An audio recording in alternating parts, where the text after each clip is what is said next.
हे पार्थ, मनुष्य का ज्ञान लालच और इच्छा की आग से ढका रहता है जो कभी संतुष्ट नहीं होता।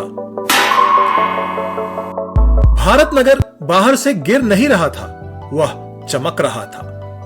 कांच की ऊंची इमारतें, signal free roads, luxury cars, rooftop cafes, सब कुछ वैसा ही था जैसा एक सक्सेसफुल सिटी को होना चाहिए। लेकिन अंदर कुछ टूट रहा था। अस्पतालों में बेड कम पड़ रहे थे, डॉक्टर्स फाइलों में वेग शब्द लिख रहे थे। Organ failure, unknown cause, environmental trigger. कोई ऑफिशियली पैनिक नहीं कर रहा था, पर हर कोई परेशान था। शहर बीमार था और बीमारी का नाम किसी को पता नहीं था। आदित्य पिठानिया सुबह 5:10 पे अपने अपार्टमेंट की बालकनी में खड़ा था। नीचे समंदर था, ऊपर आसमान, बीच में वह भारत नगर का पुलिस कमिश्नर। पावर उसे भारी नहीं लगती थी, रिस्पॉन्सिबिलिटी लगती थी। आदित्य उन लोगों में से था जिसने सिस्टम को चैलेंज करके अपनी जगह बनाई थी। सालों पहले उसने स्फिंक्स स्कैम क्रैक किया था, हजारों करोड़ का इंफ्रास्ट्रक्चर फ्रॉड जिसे कोई टच नहीं करना चाहता था। उस केस के बाद लोग कहते थे he sees patterns others miss. आज वही आदमी एक सवाल से परेशान था। अगर सब कुछ ठीक है तो शहर बीमार क्यों है, मर क्यों रहा है? 1 साल पहले इसी शहर के पुराने पुलिस कमिश्नर राघव मल्होत्रा की डेड बॉडी मिली थी। लोकेशन शहर से बाहर एक पुराना highway cross roads. No CCTV, no robbery, blunt force trauma. Case file thin थी, बहुत थिन। 3 हफ्तों में केस क्लोज कर दिया गया था और उस फाइल पर लास्ट सिग्नेचर था आदित्य पिठानिया का। उस वक्त उसे लगा था sometimes uncertainty is better than chaos।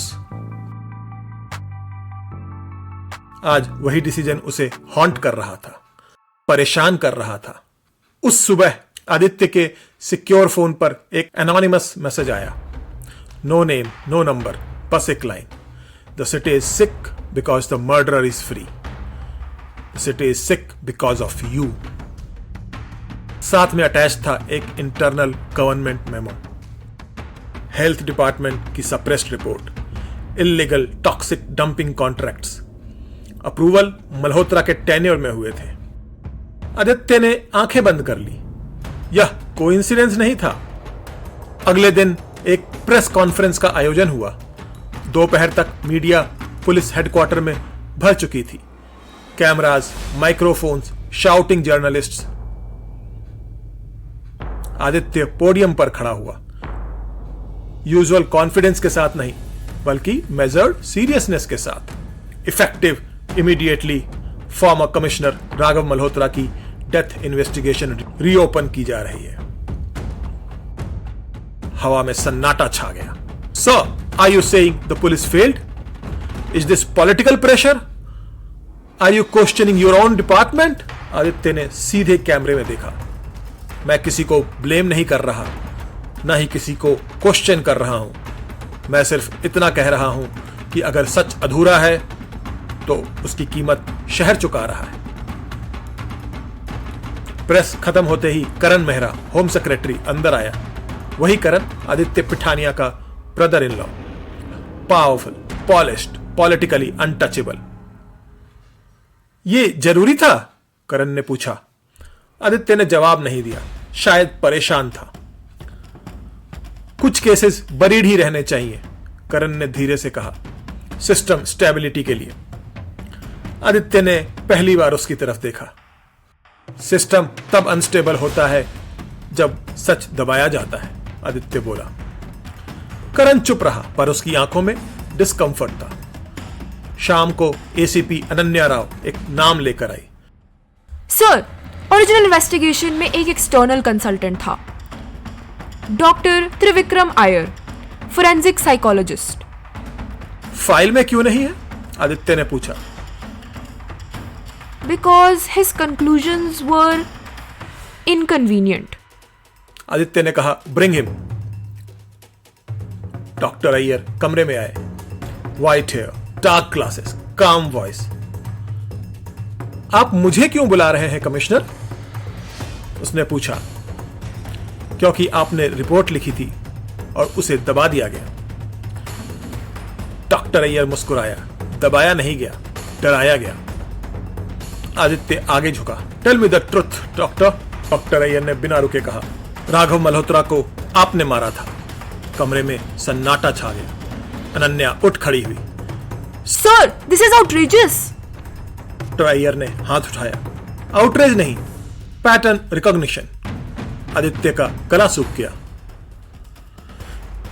आप एक्यूज कर रहे हैं डॉक्टर? डॉक्टर अय्यर बोला, नहीं, मैं डायग्नोज कर रहा हूं। You had motive, you had proximity, you benefited. Aditya हंसा। Short sharp laugh.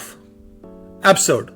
सच हमेशा एब्सर्ड लगता है, डॉक्टर अय्यर बोले, जब वह हमारे सेल्फ इमेज से टकराता है। आदित्य ने गार्ड की तरफ इशारा किया। Take him out. जाते जाते डॉक्टर अय्यर रुका। कमिश्नर, आपने बहुत सारे रिडल्स सॉल्व किए हैं, लेकिन एक रिडल आप खुद हैं और इस सवाल से आप भाग रहे हैं। दरवाजा बंद हो गया। रात को आदित्य घर पहुंचा। उसकी पत्नी जया ने डिनर लगाया हुआ था। आज मुश्किल दिन था। आदित्य ने सर हिलाया। एक आदमी ने मुझ पर मर्डर का इल्जाम लगाया। जया का हाथ हल्का सा कांपा। पागल लोग, प्रोफेसी, साइकोलॉजी, सब नॉनसेंस। आदित्य ने कहा, मल्होत्रा कभी एस्ट्रोलॉजी पर विश्वास नहीं करता था, राइट? एक एस्ट्रोलॉजर ने उससे कहा था उसका बेटा उसकी मौत का कारण बनेगा। आदित्य फ्रोज। बेटा? ही हैड अ सन? जया ने नजरें हटा ली। बस कहानी थी, फॉरगेट इट। आदित्य भूल नहीं पाया। रात को 2 बजे अनन्या का कॉल आया। Sir, highway witness changed his statement. Aditya उठकर बैठ गया। क्या बदला? ही सेज अटैकर एक ही था। सर, और एक बात, उस रात आप हाईवे के पास थे। आदित्य ने फोन नीचे रखा। उसकी मेमोरी थोड़ी थोड़ी वापस आ रही थी। Horn, argument, anger. उसने खिड़की से शहर को देखा। एम्बुलेंस की आवाज गूंज रही थी। शहर बीमार था और पहली बार आदित्य को लगा may be the disease had his face.